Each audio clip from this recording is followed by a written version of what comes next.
जय बागेश्वर धाम सरकार, जय बालाजी सरकार। दोस्तों, आप सभी लोगों को 2023 नव वर्ष की बहुत बहुत हार्दिक शुभकामनाएं। यह नव वर्ष आपके जीवन में बहुत सारी खुशहाली लाए। दोस्तों, इस नव वर्ष के पहले सोमवार से आप एक ऐसे व्रत को शुरू कर सकते हैं जिस व्रत को शुरू करने से आपकी कोई भी विशेष मनोकामना हो, आपके जीवन से भले ही कितनी ही बड़ी दुख समस्या क्यों ना हो, वह समस्या, दुख समस्या, आपकी मनोकामना ज़रूर पूर्ण हो सकती है इस व्रत को करने से। और आप लोग इस व्रत के बारे में जानते भी हैं। वह व्रत है पशुपतिनाथ का व्रत। ये एक ऐसा व्रत है जो कि शिव जी का व्रत है, जो कि इतना बड़ा व्रत है जिस व्रत को जिसने भी किया है पूरे मन और पूरे भाव से, भगवान ने उसकी ज़रूर सुनी है, उसकी मनोकामना ज़रूर पूरी करी है, उसके जीवन से दुख समस्याओं को ज़रूर बिल्कुल पूरा बाहर निकाल फेंका है। तो दोस्तों, इस व्रत को आप लोग इस नववर्ष के जस्ट पहले सोमवार को कर सकते हैं, क्योंकि इस नववर्ष को जो पहला दिन है वो रविवार का दिन है और जो दूसरा 2 जनवरी 2023 का दिन है वो सोमवार का दिन है, मतलब भगवान भोलेनाथ का दिन है। तो इस दिन से आप इस व्रत को शुरू कर सकते हैं और निश्चित ही अपनी किसी भी मनोकामना के साथ इस व्रत को शुरू कीजिए और आपकी वह मनोकामना ज़रूर पूर्ण होगी। सबसे पहले हम लोग पशुपतिनाथ के व्रत के बारे में समझ लेते हैं, उसके बाद आगे की बात करते हैं। दोस्तों, पशुपतिनाथ का व्रत एक ऐसा व्रत होता है जो कि 5 सोमवार का व्रत होता है और यह व्रत लगातार किया जाता है। इस व्रत को कोई भी माताएं, बहन, पुरुष वर्ग कोई भी कर सकता है, इसमें कोई भी दिक्कत नहीं है। ठीक है। तो उसके बाद क्या क्या करना होता है, क्या पशुपतिनाथ की पूजन विधि है, वो हम आप लोगों को बहुत ही कम शब्दों में समझाते हैं। दोस्तों, पशुपतिनाथ का व्रत जो है 5 सोमवार तक आपको लगातार करना होता है, बीच में इसे छोड़ा नहीं जा सकता है। ठीक है।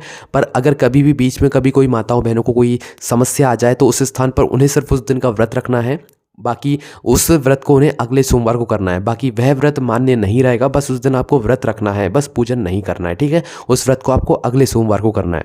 तो आपको जो है पहले सोमवार को करना क्या है कि 1 लोटा जल प्रातःकाल सुबह सुबह की पूजन करने के लिए तैयार कर लेना है। ठीक है। साथ में एक ऐसी थाली तैयार करना है जिसमें आप शिव जी की पूजन अर्चना के लिए पूरी सामग्रियाँ रखने वाले हैं। ठीक है। 1 लोटा जल आप लोग रख लीजिए, शिव जी के लिए पूरी एक पूजन की थाली में जो है पूरी सामग्रियां रख लीजिए। ठीक है। सामग्रियां इतना रखना पूजन, शिव जी की पूजन करने के लिए, कि वह थाली आपकी शाम के भी काम आ जाए। ठीक है। क्योंकि पशुपतिनाथ के व्रत की जो पूजन विधि होती है, इसमें जो शाम की पूजा होती है उसका बहुत ही विशेष महत्व होता है, बहुत ही ज़रूरी होती है। ठीक है। और जो सामग्री आप लोग सुबह पूजन की थाली में उपयोग करेंगे, आपको शाम को वापस से वह सामग्री डबल से नहीं रखना है। सुबह जो सामग्री रखी थी वही की वही सामग्री आपको शाम को उपयोग में लेना है। इसलिए सुबह ही आप लोग उतनी सामग्री रखें कि वो शाम तक आपके लिए चल जाए। ठीक है। तो करना क्या है, सुबह सुबह जो है शिव जी की पूजन अर्चना करने के लिए शिव जी के मंदिर जाना है। प्रातःकाल सुबह सुबह स्नान कर जितना जल्दी हो सके उतना जल्दी उठकर 1 लोटा जल भरकर थाली तैयार कर शिव जी के मंदिर पहुंच जाना है। ठीक है। शिव जी पर 1 लोटा जल चढ़ाना है, शिव जी की पूजन अर्चना करना है। अबीर गुलाल जो आप शिव जी पर बेलपत्र, फूल वगैरह समर्पित करना चाहें वो सभी समर्पित कर दीजिए। उसके बाद भगवान से हाथ जोड़कर विनती कीजिए कि भगवान शिव, आज हमारा पशुपतिनाथ का पहला व्रत है और हम इस मनोकामना के लिए व्रत रख रहे हैं, ऐसी आपको भगवान से बात बोलना है। उसके बाद अपने घर आ जाना है। उसके बाद सोमवार को शाम के समय प्रदोष काल में आपको जो है पूजन विधि करनी है। कैसे करोगे? सबसे पहले जो आप लोग थाली लेकर गए थे वही की वही थाली आपको जो है शाम को लेना है। उसे धोना नहीं है, कुछ नहीं करना है, वही की वही थाली आपको ढक कर रख देना है और शाम के समय उसी थाली को लेकर तैयार रहना है। ठीक है। अब उस थाली में आपको क्या क्या और रखना है वो आप लोग सुन लीजिए। पशुपतिनाथ व्रत के लिए शाम के समय 6 आटे के दीपक बना लीजिए। आटे को गूंदकर उसमें नमक वगैरह कुछ नहीं मिलाना है, आटे को गूंद लीजिए। उसके 6 छोटे छोटे दीपक बना लीजिए, उसमें 6 ही गोल बाती रख दीजिए। ठीक है। मतलब एक गोल बाती रख दीजिए और थोड़ा थोड़ा जो है घी सब में डाल दीजिए। घी के ये है 6 आटे के दीपक आपको तैयार करने हैं। और एक प्रसाद बनाना है। प्रसाद काय का बनाओगे? जो आप घर में बना सकते हो, जैसे कि आटे की पंजीरी या हलवा बना सकते हो या खीर बना सकते हो। मीठे का कोई भी प्रसाद जो कि आप अपने परिश्रम से, जिसका व्रत है वो खुद बनाएगा, तो भाई बहुत उच्चतम, बहुत सही रहेगा। ठीक है। और आपको इस उपाय में जो है मीठे की कोई सामग्री बाहर से लेकर नहीं आनी है, अपने घर में ही बनानी है। घर की बनी हुई सामग्री ही आप लोगों को जो है इस व्रत में उपयोग में लेनी है। तो अपनी थाली में एक प्रसाद का भाग बनाकर रख लीजिए, पंजीरी बना लीजिए, हलवा बना लीजिए। ठीक है। उसे एक पात्र में भरकर जो है अपनी पूजन की थाली में, उसी थाली में रख लीजिए। उसके साथ में 6 जो दीपक बनाए हैं वह भी रख लीजिए। ठीक है। उसके बाद दोस्तों आपको जो है 3 पत्तल या 3 दोने रखने हैं, क्योंकि हमें इस प्रसाद के 3 भाग जाकर मंदिर में करने हैं, घर पे नहीं करना है। बस 3 दोने आप लोग अपने साथ में, या 3 कोई भी कागज़ के टुकड़े रख लीजिए। ठीक है। आप पहुँच जाइए शाम के समय शिव जी के मंदिर में। अब 1 लोटा जल कुछ लेकर नहीं जाना है, सुबह ही चढ़ाना है बस 1 लोटा जल। ठीक है। शाम के समय बस ये पूजन विधि करनी है। शिव जी के मंदिर पहुँचना है। शिव जी के मंदिर पहुँचने के बाद शिव जी के आसपास अपनी पूजन की थाली रखना है, पूजन की थाली को ढक कर लेकर जाइएगा, ठीक है। जब अपने अपने घर से निकले तो आपको क्या करना है, शिव जी के सामने पूजन की थाली रखना है। सबसे पहले जो 6 दीपक आप लोग लेकर गए हैं, उस 6 दीपकों को, पूरे दीपकों को जो है आपको अपनी थाली से बाहर निकालना है। बाहर निकालने के बाद जो आप प्रसाद मतलब तैयार करके लाए हैं, अपने दोने लेकर आए या 3 कागज़ के टुकड़े लेकर आए हैं, उन्हें शिव जी के सामने रखिए, आसपास रखिए और उन पर जो है बराबर बराबर हिस्सा जो है प्रसाद का रख दीजिए अपने उस पात्र में से निकाल कर, ठीक है। जो आप पात्र में लेकर आए 3 बराबर बराबर हिस्से कर दीजिए। बराबर बराबर हिस्से करने के बाद अब आपको जो है भगवान शिव जी के जो भी आप पूजन अर्चना करना चाहें, सबसे पहले आप लोग वह दीपक जला दीजिए। 6 दीपकों में से आपको 5 दीपक लाइन से जला देना है। 5 शुरुआत के जो लाइन के दीपक होंगे वह 5 दीपक जला दीजिए, 6वां दीपक मत जलाइएगा, ठीक है। दीपक जला दीजिए। उसके बाद 3 हिस्से आप लोगों ने प्रसाद के कर ही दिए हैं। इसके बाद आप शिव जी की पूजन अर्चना कीजिए। शिव जी पर जो आप बेलपत्र फूल चढ़ा रहे वाले हैं, अबीर गुलाल जो चढ़ाने वाले हैं वो चढ़ाइए। भगवान से हाथ जोड़कर विनती कीजिए कि भगवान हमें इस मनोकामना के लिए, आज हमारा पहला पशुपतिनाथ का व्रत है, इस मनोकामना के लिए हम ये व्रत रख रहे हैं। ऐसी मनोकामना को करते हुए भगवान शिव जी से आशीर्वाद ले लीजिए।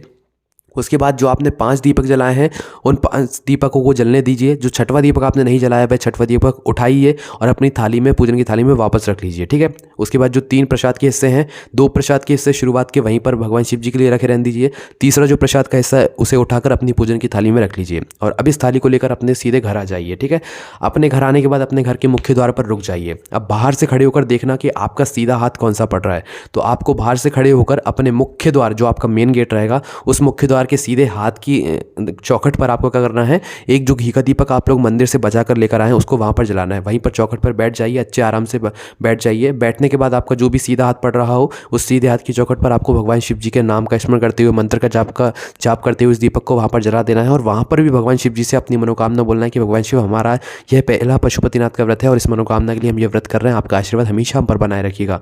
ऐसी कामना करते आपको पहला जो है दीपक जला देना है। अब अपने घर के अंदर प्रवेश कर जाना है, ठीक है।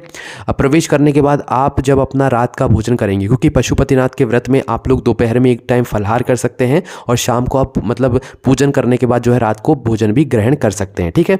पर भोजन ग्रहण करने से पहले आप जो अपना मतलब मंदिर से एक प्रसाद का हिस्सा बचा कर लाए हैं, उस प्रसाद के हिस्से को जरूर ग्रहण करना है, ठीक है।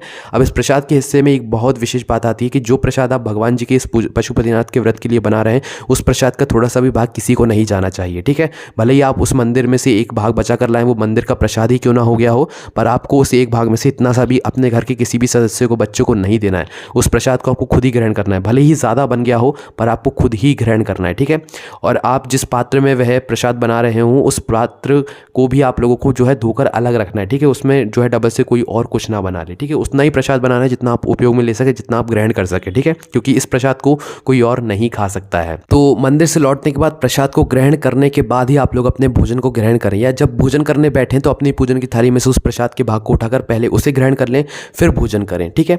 यही इसी के साथ यह सोमवार का व्रत पूरा हो जाता है। इसी सोमवार की विधि को रखते हुए आपको पूरे 5 सोमवार तक यही विधि करनी है। और जैसे ही आपका 5वां सोमवार आएगा, जब आपका 5वें सोमवार का पशुपतिनाथ का व्रत होगा, तो उस दिन आपको शाम के समय अपने इस पशुपतिनाथ के व्रत के उद्यापन के लिए कुछ और सामग्री लेकर जानी है। अपनी पूजन की जो विधि है वो आपको यही रखनी है, ठीक है। पर उसके साथ में उद्यापन के लिए आपको कुछ सामग्री रखकर ले जानी है शाम के समय अपने घर से, ठीक है। अपनी पूजन की थाली में क्या क्या लेकर जाओगे? सबसे पहले एक श्रीफल मतलब एक नारियल, 11 रुपये आपको साथ में रखना है, और 108 कोई भी ऐसी सामग्री जो कि शिव जी पर चढ़ती हो, जैसे कि 108 चावल के दाने रख सकते हैं, बेलपत्र रख सकते हैं, या फूल रख सकते हैं। जो शिव जी पर चढ़ता हो कोई भी 108 सामग्री रख लेनी है आपको, ठीक है। 108 चावल के दाने रख रहे हो तो टूटे हुए नहीं होने चाहिए, बिल्कुल एक भी टूटा हुआ नहीं होना चाहिए, पूरे 108 चावल के दाने अच्छे होने चाहिए, ठीक है। इन सभी सामग्री को लेकर शिव जी के मंदिर पहुंच जाओ। 5वें दिन उद्यापन के समय रहेगा, ठीक है, क्योंकि 5 सोमवार का ये व्रत होता है, 5वें सोमवार को हमें उद्यापन करना होता है। शिव जी के मंदिर पहुंचकर शाम की जो पूजन आरती होती है, जिस तरीके से हमने आपको बताई है, वह आपको करना है। प्रसाद बनाकर, घी के दीपक जलाकर, एक दीपक अपना बचाकर अपने चौखट पर लगाकर वो सभी काम करना है। पर जब आप लोग मंदिर पहुंचेंगे शाम के समय, तो उस समय अपनी पूजन अर्चना करने के बाद, घी के दीपक जलाने के बाद, भगवान जी से प्रार्थना करने के बाद, प्रसाद के भोग करने के बाद आपको जो है उद्यापन करना है। कैसे करोगे? सबसे पहले श्रीफल मतलब एक नारियल, और उस नारियल के ऊपर 11 रुपये रखकर शिव जी को समर्पित करना है। शिव जी को समर्पित करने के बाद जो 108 सामग्री अपने हाथ में लेकर आए हैं, अपने साथ में लेकर आए हैं, जैसे कि 108 चावल के दाने, तो 108 चावल के दाने आपको अपने सीधे हाथ की हथेली में रखना है और भगवान शिव जी के नाम का स्मरण करते हुए, मंत्र का जाप करते हुए आपको इसे जो है भगवान शिव जी के शिवलिंग के ऊपर समर्पित कर देना है, ठीक है। अपनी मनोकामना को करते हुए भगवान शिव जी से बोलते हुए कि भगवान शिव जी, हमारे आज पशुपतिनाथ के व्रत पूरा हो रहा है, इस मनोकामना के लिए हमने ये व्रत रखा था, आपकी कृपा हमेशा ऐसी ही बनाई रखिएगा। इस कामना के साथ आप 108 चावल के दाने समर्पित कर दीजिएगा और अपने घर आइएगा। जो आपको एक बचा हुआ दीपक है वह लगाइएगा और अपने घर के अंदर प्रवेश करके जो है आप अपनी जो मतलब प्रसाद है उसे ग्रहण कीजिएगा। ग्रहण करने के बाद आप लोग अपना भोजन कर लीजिएगा, ठीक है। यहाँ पर यह पशुपतिनाथ के व्रत पूरे हो जाते हैं। है। उसके बाद दोस्तों इस पशुपतिनाथ के व्रत में कुछ बातों का ध्यान रखना पड़ता है, जैसे कि अगर आपका कोई ऐसा व्रत है जो कि आप बहुत पहले से करते आ रहे हैं और उसी सोमवार के दिन जो है वो व्रत पड़ गया है, तो आपको पहले वो व्रत करना है जो कि आप पहले से करते आ रहे हैं। इस पशुपतिनाथ के व्रत को आप अगले सोमवार को कर सकते हैं, इसमें कोई भी दिक्कत नहीं है। जिस दिन आपको समस्या हो जाए भाई उस दिन सिर्फ व्रत रखना है, आपको पूजन अर्चना नहीं करना है, ठीक है। और जिस पात्र में आप लोग प्रसाद बना रहे हैं वह पात्र आपको अलग अलग ही बनाना है। दो लोग एक ही घर में व्रत रख रहे हैं पशुपतिनाथ का, तो भाई अलग अलग पात्र में ही आपको जो है वह प्रसाद बनाना है। तो यही सब वह पूजन विधि थी पशुपतिनाथ व्रत की, जिसको करने से आपकी कोई भी विशेष मनोकामना हो वो पूर्ण ज़रूर होगी। यह पशुपतिनाथ का व्रत हमने आपको पहले इसलिए बताया क्योंकि कई सारे लोग नव वर्ष में इस पशुपतिनाथ के व्रत को शुरू करने का सोच रहे होंगे, तो आप लोग बिल्कुल कर सकते हैं, निश्चित ही आपकी मनोकामना ज़रूर पूर्ण होगी। पर पशुपतिनाथ की जो व्रत की जो पूजन विधि होती है उसको समझना ज़रूरी है, उसको समझते हुए आप इस व्रत को धारण करें। कोई भी आपको समस्या आती है तो कमेंट करके पूछ सकते हैं। जय बागेश्वर धाम सरकार, जय बालाजी सरकार, जय बागेश्वर महादेव।